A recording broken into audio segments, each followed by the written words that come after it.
బెంగాల్ ఎన్నికల ఫలితాల తర్వాత రాష్ట్ర ముఖ్యమంత్రి మమతా బెనర్జీ రెబల్గా మారింది. ఫలితాలను తిరస్కరిస్తున్నట్టు మమత సంచలన ప్రకటన చేశారు. అంతేకాదు ముఖ్యమంత్రి పదవికి రాజీనామా చేయబోనని తెగేసి చెప్పారు. ఎన్నికల్లో భారీగా అక్రమాలు జరిగాయని ఆరోపిస్తూ ఇది ప్రజాస్వామ్య హత్య అని ఆమె తీవ్రంగా వ్యాఖ్యానించారు. చట్టబద్ధమైన ఓటమిగా అంగీకరించబోనంటూ దేశ రాజకీయాల్లోనే సంచలనంగా మారారు. మమత ఆందోళనకు ఇండీ కూటమి కూడా మద్దతు తెలిపింది. బ్రీఫ్గా చర్చిద్దాం. మనతో జాయిన్ అయ్యారు కాంగ్రెస్ పార్టీ సీనియర్ నేత, చీఫ్ స్పోక్స్ పర్సన్ ఉన్నటువంటి మాజీ ఎంపీ తులసిరెడ్డి గారు.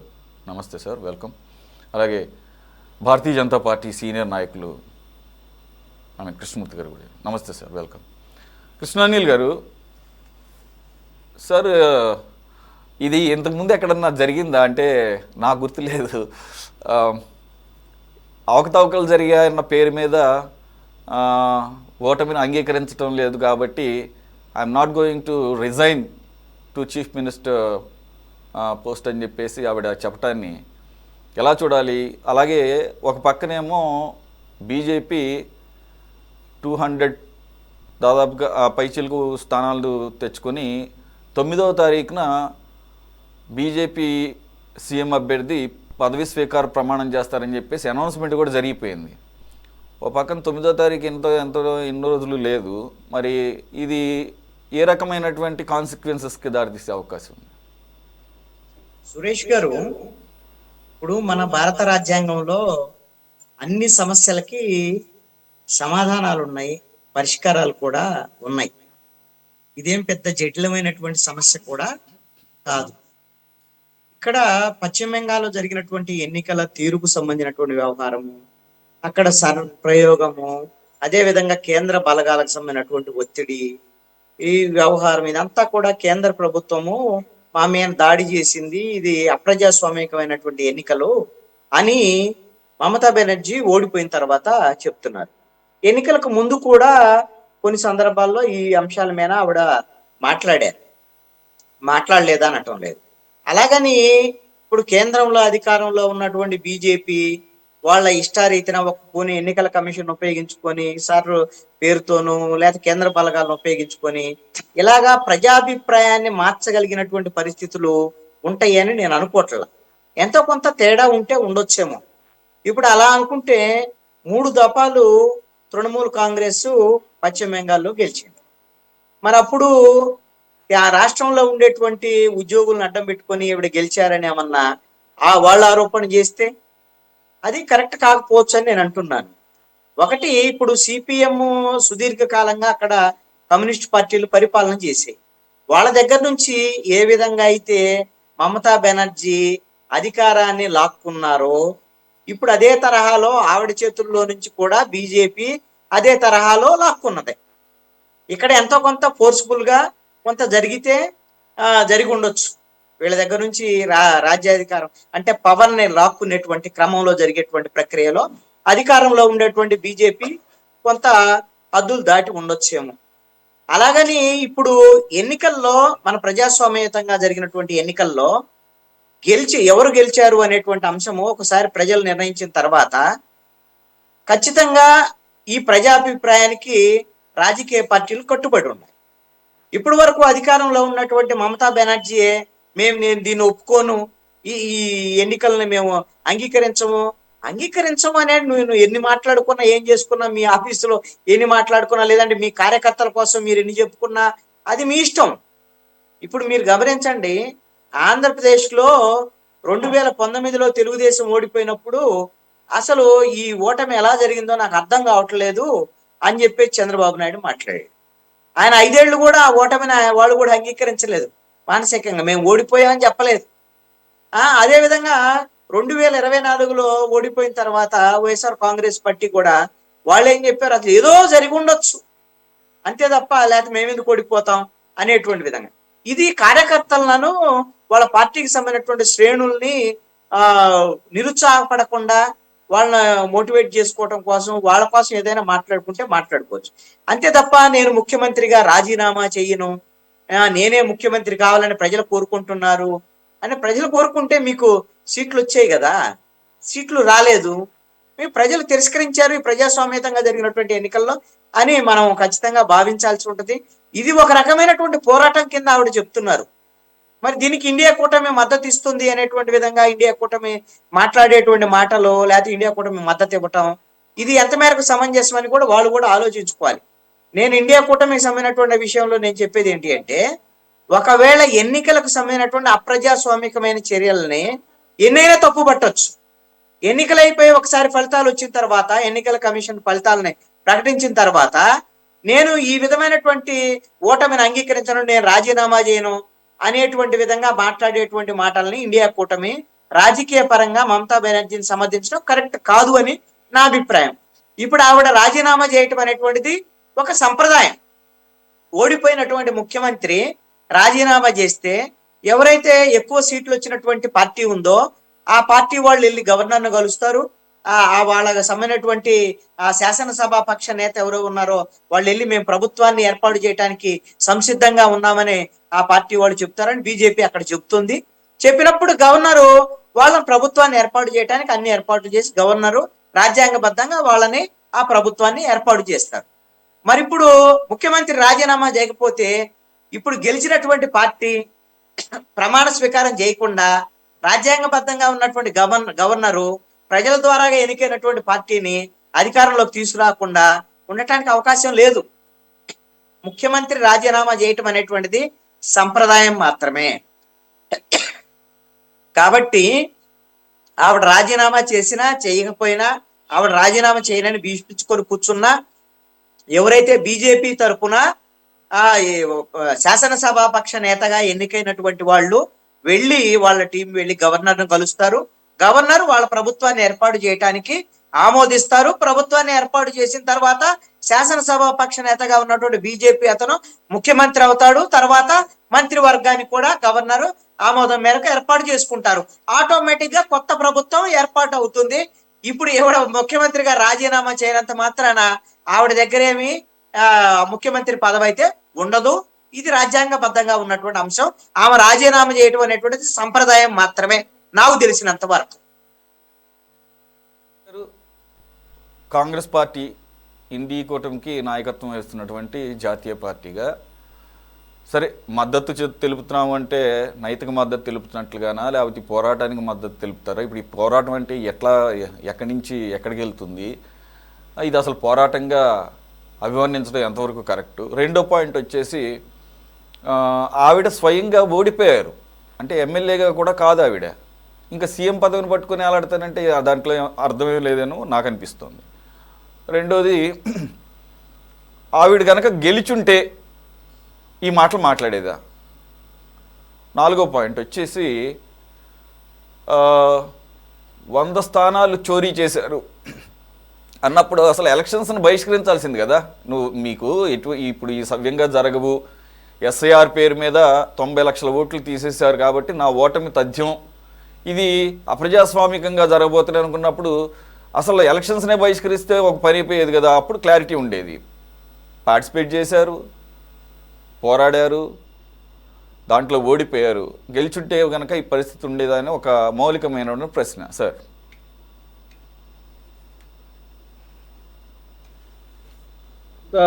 బెనర్జీ చేసిన వ్యాఖ్యలు మీరు ఆల్రెడీ చెప్పారు. దాంట్లో బీజేపీ కుట్రతో గెలిచింది, బీజేపీకి ఎలక్షన్ కమిషన్ ఏజెంట్గా మారింది, ప్రధాన విలన్ ఎన్నికల సంఘం, 100 సీట్లకు పైగా లూటీ చేశారు, తాను రాజీనామా చేసే ప్రసక్తే లేదు, రాజ్భవన్కు వెళ్ళను, రాజీనామా చెయ్యను, నేను ఓడిపోలేదు, ఈవీఎంలో లూటీ చేశారు, పోలింగ్కు 2 రోజుల ముందే తమ పార్టీ కార్యకర్తల మీద దాడి చేశారు, అరెస్ట్ చేశారు.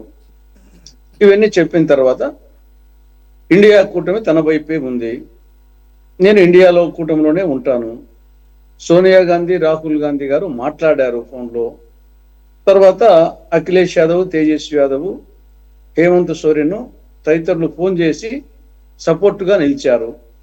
ఇది ఓవరాల్గా ఆవిడ చేసిన కామెంట్లు. సోనియా గాంధీ, రాహుల్ గాంధీ ఫోన్లో మాట్లాడారు, అంతవరకే వాళ్ళ గురించి చెప్పింది. మిగతా అఖిలేష్ యాదవ్, తేజస్వి యాదవ్, హేమంత్ సోరెన్ తదితరులు ఫోన్ చేసి సపోర్టుగా నిలిచారు అని ఆవిడ చెప్పింది. ఆ పక్క నుండి చెప్పినట్టుగా లేదు. ఆవిడ చెప్పిన దాంట్లో కూడా రాహుల్ గాంధీ, సోనియా గాంధీ వరకు మాట్లాడినారని చెప్పింది. మిగతా వాళ్ళు ఫోన్ చేసి సపోర్ట్ గా నిలిచారని చెప్పింది. ఇది ఓవరాల్ గా ఆవిడ చెప్పిన నేపథ్యం. సరే, ఇక్కడ సరే ఆవిడ చెప్పిన దాంట్లో కొన్ని వాస్తవాలు ఉండొచ్చు, ఉంటాయి కూడా. ఎన్నికల అవకతవకలు జరిగింది వాస్తవమే. కానీ ఓటమికి అదొకటే కారణం కాదు, అనేక కారణాలు. కర్ణుని చావుకు అనేక కారణాలు ఉన్నట్టు మమతా బెనర్జీ ఓటమికి, బీజేపీ వచ్చేదానికి ఎన్నికల అవకతవకలతో పాటు అనేక కారణాలు ఉన్నాయి. దానికి ప్రధాన కారణం ప్రజలు మార్పు కోరుకున్నారు. జనరల్ గా ప్రజల టెండెన్సీ మార్పు కోరుకోవడము. 15 సంవత్సరాలైంది. వాటి ప్రభుత్వ వ్యతిరేకత, అవినీతి ఉండి వాస్తవము, అరాచకత్వం ఉండేది వాస్తవము, మహిళలపై దాడులు వాస్తవము. కాబట్టి ఎన్నికల అవకతవకలతో పాటు ఇవన్నీ ఉన్నాయి. మార్పు కోరుకోవడం అనేది కేరళలో మార్చారు, తమిళనాడులో మార్చారు. కాబట్టి ఇక్కడ కూడా ప్రజలు వచ్చేసి మార్పు కోరుకున్నారు. ప్రభుత్వ వ్యతిరేకత, దానికి తోడు 15 సంవత్సరాలు ఉండడము, అవినీతి, మిగతా ఇవన్నీ ఉన్నాయి. కాబట్టి వీటి మీద నిజంగా ఎన్నికల అవకతవకలే ఉంటే దాన్ని కోర్టులో పోరాడాలి, ప్రజా కోర్టులో పోరాడాలి. కానీ రాజ్యాంగ సంక్షోభం సృష్టించడం అనేది కరెక్ట్ కాదు. కోర్టులో ఎన్నికల అవకతవకల మీద కోర్టులో పోరాడాలి, ప్రజా కోర్టులో పోరాడాలి. ప్రజా కోర్టులో ప్రజా కోర్టులో వచ్చేసి ఈ విధంగా చేసినట్టు ప్రూవ్ చేసేసి నిరూపిస్తే ప్రజా కోర్టులో ఏమైతుందో డిఫరెంట్. కోర్టు ప్రజా కోర్టులు పోవాలి ప్రజాస్వామ్యంలో. కాబట్టి ఇక్కడ అంతవరకే తప్పని చేసి ఈడ రాహుల్ గాంధీ, సోనియా గాంధీ ఈవిడ రాజీనామా చేయొద్దు అని చెప్పిన దాని మీద, లేకుంటే నీకు దాన్ని సపోర్ట్ చేస్తామని చెప్పినట్టుగా చెప్పలేదు. ఫోన్ చేసినారని చెప్పింది. మరి ఎలా ఉంటుందో చూడాలా. తర్వాత ఆవిడ బంగ్లా కూడా, సీఎం బంగ్లా కూడా ఖాళీ చేసింది. యాక్చువల్గా సీఎం బంగ్లా ఖాళీ చేసింది. మళ్ళీ ఈ యొక్క స్టేట్మెంట్ ఎందుకు ఇచ్చిందో, బంగ్లా ఖాళీ చేసిన ఆవిడ మళ్ళీ ఈ స్టేట్మెంట్ ఎందుకు ఇచ్చిందో అర్థం కావడం లేదు. సరే, ఇంకా ఏమి జరుగుతుంది అన్నప్పుడు ఆర్టికల్ 164, ఆర్టికల్ 172, ఆర్టికల్ 356 ఈ మూడిట్లో ఏ ఒకటి కానీ ఏ రెండు కానీ ఇంప్లిమెంట్ చేయాల్సి వస్తుంది. ఇక్కడ ఆర్టికల్ 172 ప్రకారంగా శాసనసభ కాల పరిమితి వాళ్ళు ప్రమాణ స్వీకారం చేసిన రోజు నుండి ఆ టైము 5 సంవత్సరాలకు అయిపోతుంది. ఈ లోపల ఒకవేళ అయిపోతే డిజాల్వ్ అవుతుంది, లేకుంటే ఆటోమేటిక్గా డిజాల్వ్ అవుతుంది. 5 years దాటిపోతే శాసనసభ కాల పరిమితి 5 సంవత్సరాల తర్వాత ఆటోమేటిక్గా అయిపోతుంది. కాబట్టి ఇది మే 7కు, ఈరోజు 7వ తారీఖు శాసనసభ కాల పరిమితి ఆటోమేటిక్గా అయిపోతుంది. కాబట్టి అప్పుడు శాసనసభ ఉండదు. ఇంకా కొత్త శాసనసభ ఆల్రెడీ ఎలక్షన్ కమిషన్ ఎమ్మెల్యేల పేర్లు ఇస్తుంది. కొత్త శాసనసభ ఎంటర్ అవుతుంది. కాబట్టి ఇది 172 ఆర్టికల్ ప్రకారంగా శాసనసభ వరకు ఎమ్మెల్యేలు, ముందున్న ఎమ్మెల్యేలు పోతారు, కొత్త ఎమ్మెల్యేలు వస్తారు. అది ఆటోమేటిక్గా ఉంది. కానీ సీఎం పోస్ట్ ఏమి, సీఎంను వచ్చేసి 164 ప్రకారంగా ఆర్టికల్ గవర్నర్ నియమిస్తాడు. గవర్నర్ నియమించేటంత వరకు క్లారిటీ ఉంది, కానీ గవర్నర్ను, చీఫ్ మినిస్టర్ను తొలగించేదానికి క్లారిటీ లేదు 164లో. సీఎంను వచ్చేసి నియమిస్తాడు, తర్వాత సీఎం సలహా మీద మంత్రులను నియమిస్తాడు.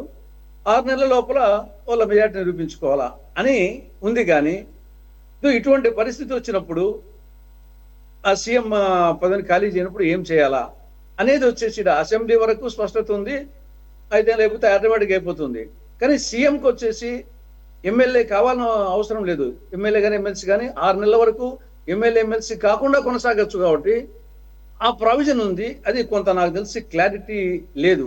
అయినప్పటికీ 164 నియమించిన వానికి సంక్షోభం వచ్చినప్పుడు డెసిషన్ తీసుకునే అవకాశం కూడా ఉంటుంది. కాబట్టి బహుశా గవర్నర్ వచ్చేసి ఆవిడను రాజీనామా చేయకుంటే బర్తరఫ్ చేసి అనేది ఒకటి. ఇది ఇంక అన్నిటికీ మించి ఆర్టికల్ 356 అది ఇంకా ఇమీడియట్గా రాష్ట్రపతి పాలన విధించి అన్ను తీసేసి ఇమీడియట్గా చేయడము. లేకుంటే ఫ్లోర్ టెస్ట్ వచ్చేసి, సరే కొత్త అసెంబ్లీ వస్తుంది, ఈవిడికి వచ్చేసి ఫ్లోర్ టెస్ట్ వీలంత వరకు షార్ట్ టెస్ట్ డ్యూరేషన్ ఇచ్చేసి ఫ్లోర్ టెస్ట్ నిరూపించుకోమని చెప్పి, అప్పుడు కానప్పుడు గవర్నర్ వచ్చేసి తొలగించడం. ఈ 4 ఆప్షన్స్ ఉన్నాయి. బహుశా ఆ స్థాయికి పోదు అనుకుంటాను. మీరు చెప్పిన తర్వాత నాకు గుర్తొచ్చింది, మమతా బెనర్జీ లాస్ట్ టైం కూడా ఓడిపోయారు. ఆవిడ ఓడిపోయినా కానీ ముఖ్యమంత్రిగా ప్రమాణం చేసి 6 నెలల లోపల వేరే నియోజకవర్గం నుంచి గెలిచారు.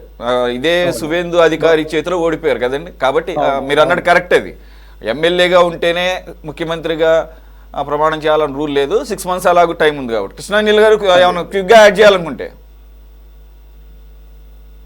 సో మన తులసిరెడ్డి గారు చెప్పిన దానికి అడిషనల్ గా నేను చెప్తాను ఒక మాట.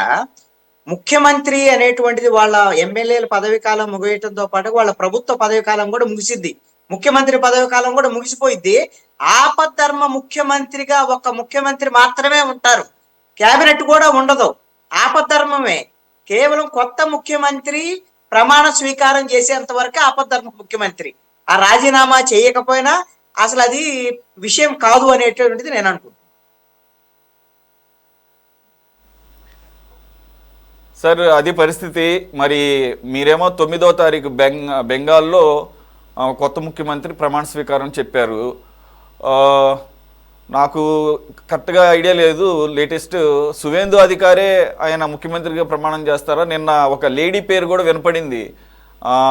మరి నేను అనుకున్నాను మమతా బెనర్జీ లేడీ కాబట్టి ఆ రీప్లేస్మెంట్ ఒక ఉమ్మని పెడతారేమో అన్న ఐడియా ఏమైనా ఉందేమో అనుకున్నాను. ఆవిడ పేరు కూడా ఉంది.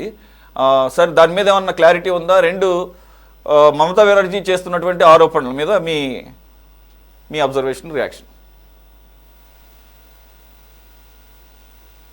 సత్యమూర్తి గారు నమస్తే సార్. మీ ప్యానెల్లో ఉన్నటువంటి పెద్దలందరికీ కూడా నమస్కారాలు. ఇప్పుడు ఇందాక తులసిరెడ్డి గారు చెప్పినట్టుగా మనం ఎన్నికల్లో అక్రమాలు జరిగితే కోర్టుకు వెళ్ళేటువంటి అధికారం ఉంటుంది. 1971లో డైరెక్ట్గా ఇందిరాగాంధీ మీద అధికార దుర్వినియోగం చేశారని, అక్రమాలకు పాల్పడ్డారని అప్పుడు ఇందిరాగాంధీ గారి చేతిలో ఓడిపోయినటువంటి రాజనారాయణ అలహాబాద్ హైకోర్టుకు వెళ్ళాడు. పెడితే అలహాబాద్ హైకోర్టు 1975లో జడ్జిమెంట్ ఇచ్చింది. ఇందిరాగాంధీ 6 ఏళ్ల పాటు ఎన్నికల్లో నిలబడడానికి అనర్హురాలు అని. అయితే ఆవిడ ఎమర్జెన్సీ డిక్లేర్ చేసి తర్వాత ఆ పదవీ కాలాన్ని పెంచి, లోక్సభ పదవీ కాలాన్ని పెంచి చేశారు. సరే, అది వేరే సంగతి. అంత ఇందిరాగాంధీ గారు కూడా 1977లో ఓడిపోతే చాలా హుందాగా ఆవిడ పదవి నుంచి దిగిపోయారు తప్ప నేనే ఉంటాను, నేనే ప్రధానమంత్రిగా అనలా. అంత డిక్టేటర్గా పేరు తెచ్చుకున్నటువంటి ఇందిరాగాంధీ గారు కూడా అలా బిహేవ్ చేయలే. రెండో విషయం ఏంటంటే, ఇప్పుడు మీరు ఇందాక చెప్పారు, తులసిరెడ్డి గారు కూడా చెప్పారు, అక్కడ అరాజకాలు జరిగిన మాట వాస్తవం. అక్కడ లా అండ్ ఆర్డర్ ప్రాబ్లం ఉంది, కరప్షన్ ఉంది, ఇలా అనేక రకాలు. ఎందుకంటే మనం చూసాం 2021 ఎన్నికల తర్వాత ఎటువంటి పోస్ట్ పోల్ వైలెన్స్ జరిగిందో మనం చూసాం. కొన్ని వేల మందిని వాళ్ళు అనేక రకాలుగా హింసించి చంపేసి, అలాగే మనకి సందేశ్ కెళ్ళి అనేటువంటి ఒక సంఘటన తెలుసు మనకి, అలాగే ఆర్జీ గారి హాస్పిటల్ సంఘటన, ఇవన్నీ కూడా ప్రజల్లో ఎంత వ్యతిరేకత లేకపోతే 93% ఓటింగ్ అయ్యి ప్రభుత్వాన్ని గద్దెదించారు. మీరు ఆలోచించండి. బీజేపీకి ఊహించిన రీతిలో అధికారాన్ని కట్టబెట్టారు. ఇదంతా కూడా ఆవిడ రిలైజ్ కాకుండా ఇది తన ఒక వ్యక్తిగతమైనటువంటి ఈ యొక్క పదవీ కాంక్షతోటి ఆ రకంగా బిహేవ్ చేస్తుంది. సరే, ఆవిడ ఎవరు అలా రిజైన్ చేయకపోయినా, ఒకవేళ ఎవరు వాళ్ళని సమర్థించినా, తులసిరెడ్డి గారు చెప్పారు కాంగ్రెస్ పార్టీ సమర్థించదు, ఇంకా తెలియదు, క్లారిటీ లేదన్నారు. ఒకవేళ ఇలా కనుక ఆవిడ దిక్కుండా ఉండడానికి సమర్థించారని చెప్పి ఆ సూర్యన్ గారు కాదు ఎవరు చేసినా కూడా వాళ్ళందరూ కూడా చరిత్రహీనులుగా మిగిలిపోతారు తప్ప వాళ్ళు సాధించగలిగేది ఏమి ఉండదండి. ఇప్పుడు ఇందాక ఆర్టికల్ 3 ప్రభుత్వం దగ్గర ఇటువంటి వాటికి కొన్ని మార్గాలు కూడా ఉంటాయి. గవర్నర్ పాలన పెడతారు, మొత్తం అసెంబ్లీని వాళ్ళు మళ్ళా సమావేశపరిచి కొత్త నాయకుడిని ఎన్నుకోమంటారు, మెజారిటీ ప్రూవ్ చేసుకోమంటారు. ఇవన్నీ ఒక కాన్స్టిట్యూషనల్ ప్రాసెస్ ఇది. కాబట్టి ఖచ్చితంగా ఆవిడ ఒక తెలివి తక్కువగా చేస్తుంది తప్ప దానివల్ల పెద్ద ప్రమాదం. అయితే ఒకే ఒక ప్రమాదం ఏంటంటే, ఆవిడ అనుచరులను రెచ్చగొట్టి వైలెన్స్ చేయించవచ్చు. రాష్ట్ర వ్యాప్తంగా కొన్ని వేల మంది చనిపోయేటువంటి అవకాశం కూడా రావచ్చు. ఇటువంటి అరాచకాన్ని సృష్టించడానికి కంట్రోల్ చేయాలి. ఇప్పుడు ప్రభుత్వ బలగాలు ఎక్కువ వచ్చాయంటున్నారు ఆవిడ. ఎందుకు వచ్చాయి? మీకు కిందటి ఎన్నికల్లో మీరు చేసినటువంటి అరాచకాల వల్ల ఎక్కువ సెంట్రల్ ఫోర్సెస్ వచ్చాయి. అలాగే ఆవిడ ఆరోపణలు చేశారు, ఈ ఎలక్షన్ అబ్జర్వర్స్ని బయట వాళ్ళని తీసుకొచ్చి పెడతారు. ఎప్పుడు ఎలక్షన్ అబ్జర్వర్స్ని బయట రాష్ట్రాల నుంచి తీసుకొస్తారు, కానీ నీ సొంత రాష్ట్రంలో వాళ్ళని పెట్టరు. ఏ ఎన్నికల్లో అయినా కూడా అది వాళ్ళు ఇంటర్మీడియట్ పీపుల్ని పెడతారు, కానీ ఓన్ పీపుల్ని ఎక్కడ పెట్టరు కదా. కాబట్టి ఇటువంటి నిరాధారమైనటువంటి ఆరోపణలు ఆవిడ చేయడం ఆవిడకున్నటువంటి ఒక ఓటమిని తట్టుకోలేనటువంటి ఒక లక్షణానికి నిదర్శనంగా అనుకుంటూ దీని ఒక ప్రశ్న అడిగారు కృష్ణాంజనేయులు గారిని, ఇదివరకు ఎక్కడైనా జరిగాయా ఇలాంటి సంఘటనలు అంటే మన దేశంలో అయితే ఎక్కడ జరిగినట్టుగా నాకైతే గుర్తులేదు. ఎందుకంటే చాలా సంవత్సరాల నుంచి రాజకీయాలను మనం చేస్తున్నాం. కానీ ఇప్పుడు 2011లో కమ్యూనిస్ట్ పార్టీ ఆ రోజున ఇలాంటి ఆరోపణలే చేసింది ఈవిడ మీద, ఈవిడ రిగ్గింగ్ చేసిందని, హింస చేసిందని చెప్పి. కృష్ణాంజనేయులు గారికి గుర్తుంటే ఆ రోజున కమ్యూనిస్ట్ పార్టీ అంత గొడవ చేసి కూడా బుద్ధదేవ్ భట్టాచార్య గారు చాలా హుందాగా ఆయన ఎలక్షన్ అయిపోయాక ఎలక్షన్ టైంలో ఎలక్షన్ ముందు ఇలాంటి ఆరోపణలు చేశారు చాలా. ఎందుకంటే ఆవిడ ఆ రకంగా బెదిరించారు, అలాగే రిగ్గింగ్ చేశారు, ఇలా రకరకాల ఆలోచనలు చేసినా కూడా ఆయన హుందాగా పదవిని అప్పచెప్పి దిగిపోయారు. కాబట్టి ఏంటంటే అంటే సేమ్ ఏదైతే అప్పుడు సిపిఎం వాళ్ళు చేశారో ఇప్పుడు అటువంటి ఆరోపణలే. మీరు కనుక వెనక్కి వెళ్ళి మనం చూస్తే చరిత్ర చూస్తే అటువంటి ఆరోపణలు వాళ్ళు చేస్తుంది ఈవిడ. ఒకప్పుడు అంటే మనం తాజాగా జరిగేది చెప్తా మీకు.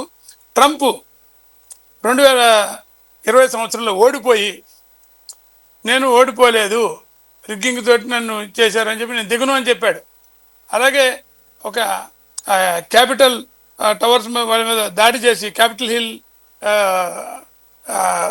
అల్లర్లు అంటారు కదా, వాటి చేసి అరగొండ హింసకు పాల్పడ్డవాడు కూడా చివరికి వివేకం తెచ్చుకుని వెనక్కి తగ్గి మళ్ళా అధ్యక్షుడు అయ్యాడు. సత్యమూర్తి గారు మీరు భలే ఇన్సిడెంట్ గుర్తు చేశారు. నిజంగానే హూలిగనిజం అంటారు, ఆ హూలిగనిజం చూసాం. ఏది అటువంటి అమెరికాలో ఎక్కువ శ్వేత సౌధం మీద కూడా ఈ రకంగా జరుగుతుందా అనేది ఎవరు ఎక్స్పెక్ట్ చేయలేదు. అటువంటి దానికి ట్రంప్ కూడా తెగబడ్డాడు. కాబట్టి సరే ఈసారి రెండోసారి వాళ్ళు ఎన్నుకోవడం మరి వాళ్ళు చేసుకున్న దురదృష్టం. దాని నుంచి దూరంగా జరిగి కొంత కంట్రోల్ చేసి మొత్తానికి మళ్ళీ అధ్యక్షుడు అయ్యాడు కదా. రేపు పొద్దున్న మమతా బెనర్జీ గారు కూడా మళ్ళీ ముఖ్యమంత్రి కావచ్చు. ఆవిడ మళ్ళీ ప్రజల్లోకి వెళ్ళి నిజంగా ఈ రకంగా అన్యాయం జరిగిందని చెప్తే చేయొచ్చు. కానీ ఆవిడ ఈ రకంగా చేయడం అనేటువంటిది అప్రజాస్వామికం. దానికి కూటమి కానీ ఎవరు చేసినా, ఎవరు మద్దతు తెలిపినా కూడా వాళ్ళంతా కూడా చరిత్రహీనులుగా మిగిలిపోతారు తప్ప జరగదు. ఇంతకుముందు చేశారు. ఇప్పుడు మీకు బ్రెజిల్లో కూడా ఆ బ్రెజిల్ మాజీ అధ్యక్షుడు బోల్సనారో అనేటువంటి అతను ఇలాగే నేను ఓడిపోలేదని చెప్పి గొడవ చేస్తే అలా వాళ్ళు అక్కడ మొత్తం విదేశాల నుంచి కూడా ఒత్తిడి వచ్చింది, ఖచ్చితంగా దిగిపోవాల్సినటువంటి పరిస్థితులు వచ్చింది. ఇట్లాగే గ్యాంబియాలో ఒకసారి జరిగింది, అలాగే ఐవరీ కోస్ట్ లో కూడా జరిగింది. అంటే ఇలాంటి ఇన్సిడెంట్లు అక్కడక్కడ జరుగుతున్నాయి. కానీ వాళ్ళందరూ కూడా చరిత్రహీనులుగా మిగిలిపోయారు. మీకు చెప్పేది ఏంటంటే వాళ్ళెవరు కూడా మళ్ళీ తిరిగి సామాన్య జీవనంలోకి, రాజకీయ జీవనంలోకి వచ్చినట్టు దాఖలాలు అయితే ఏం లేవండి. ఈవిడ రాజకీయ జీవితానికి సమాధి కట్టుకుంటే మనం ఏం చేయలేము. రైట్.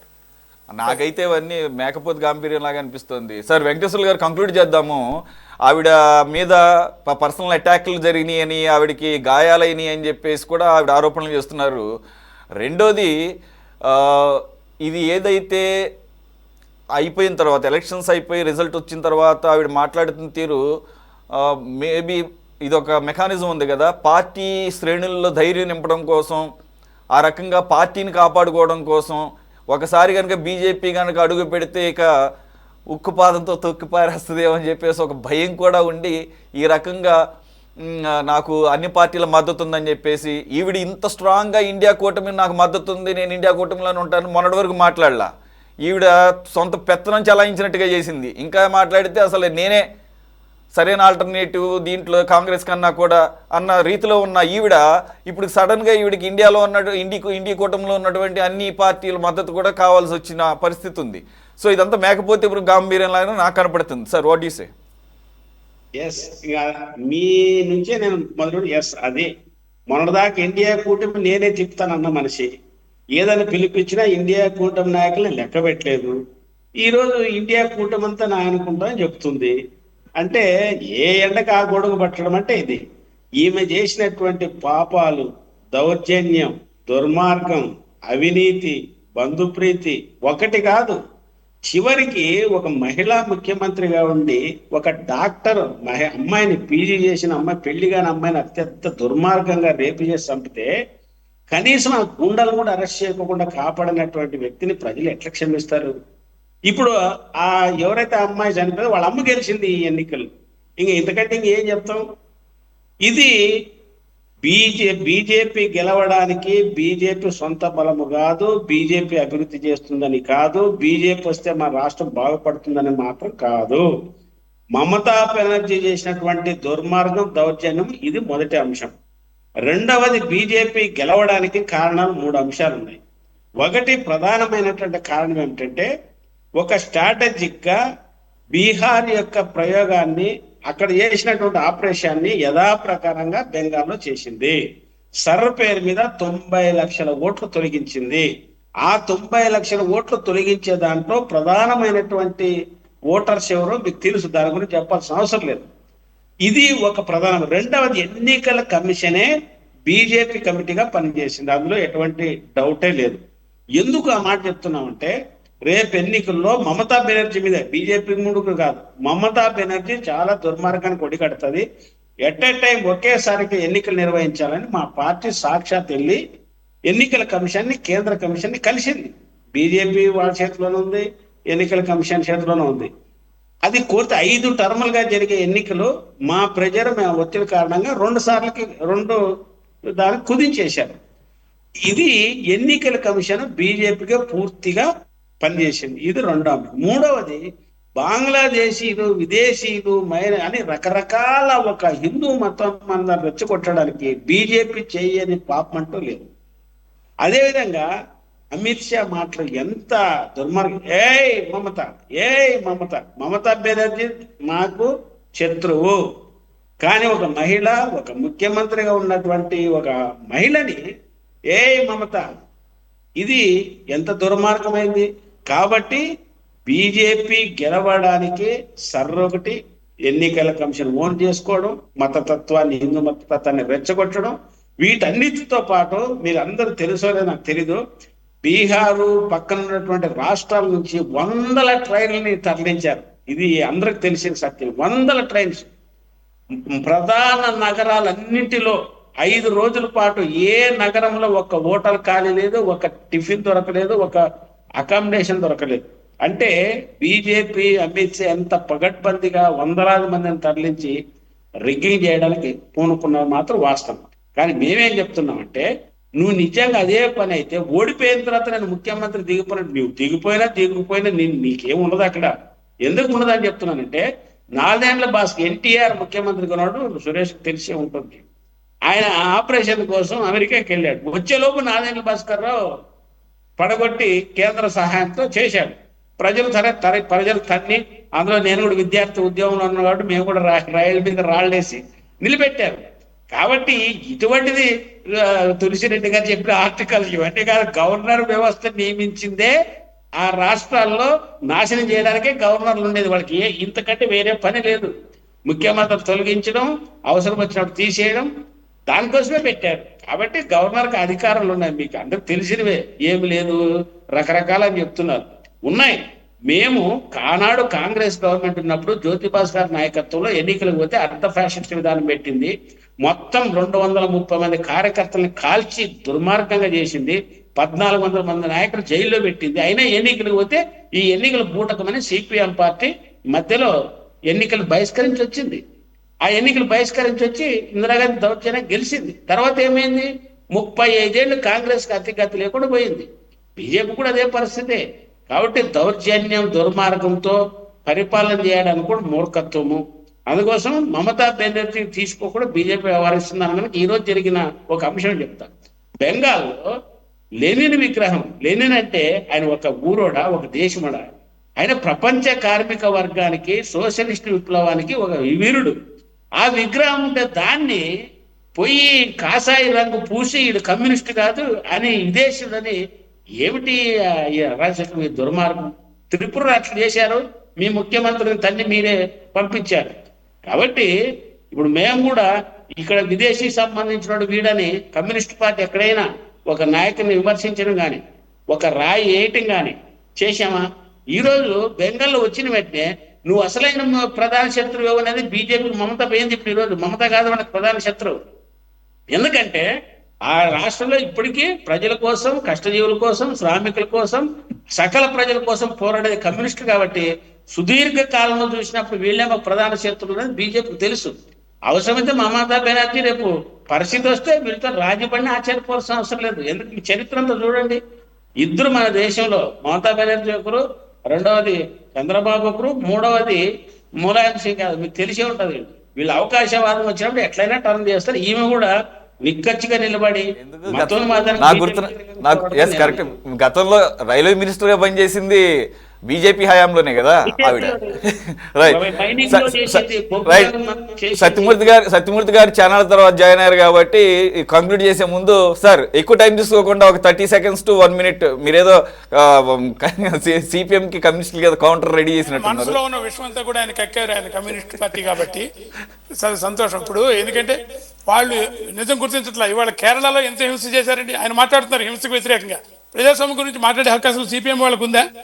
ఎన్ని హింస చేస్తే ఇవాళ కేరళలో ఎంతమంది బీజేపీ వాళ్ళని చంపారండి. ఏం మాట్లాడతారు మీరు? అసలు ఇటువంటి హింస రాజకీయాలు చేసింది మీరు. కేరళ అంతా కూడా నాశనం చేసింది మీరు. మీరు వచ్చి వాళ్ళు మాకేమో శుద్ధులు నిధులు చెబుతున్నారు అన్యాయాలు అక్రమాలని. కాబట్టి ఇటువంటి మాటలు మానుకోండి. మేము ఒకటే చెబుతాం సార్, ప్రజలు కేరళకి నమూనా చూడండి, గుజరాత్ చూడండి. సో అన్ని ఉన్నాయి సార్, చూశారు కాబట్టి ప్రజలు మాకు ఓటేశారు. ఇవాళ ఒక్క రాష్ట్రంలో కూడా మీరు లేరు అధికారంలో. చూసుకోండి మీరు ఇవాళ వెస్ట్ బెంగాల్లో మీకు అడ్రస్ లేదు. వెస్ట్ బెంగాల్లో మీకు అడ్రస్ లేదు. కేరళలో మీరు అధికారులు కోల్పోయారు. అంత పెద్దవాళ్లే కాబట్టి సిద్ధాంతపరంగా హుందాగానే మాట్లాడుకుంటున్నారు కాబట్టి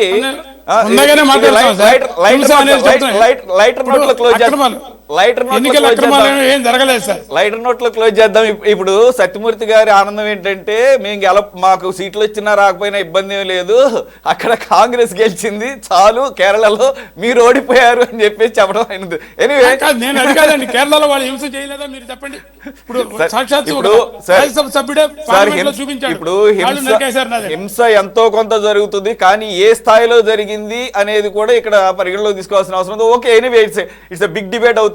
మళ్ళీ ఇప్పుడన్నా కుదిరితే మళ్ళీ అందరం కూడా జాయిన్ అవుదాము. Thank you very much for joining sir. Satyamurthy garu, Tulasireddy గారు, వెంకటేశ్వర్లు గారు అండ్ కృష్ణానీల్ గారు. ఇది వాళ్ళ టాప్ డిబేట్. మరో అంశంతో మళ్ళీ కలుద్దాం. Stay tune to city 24/7.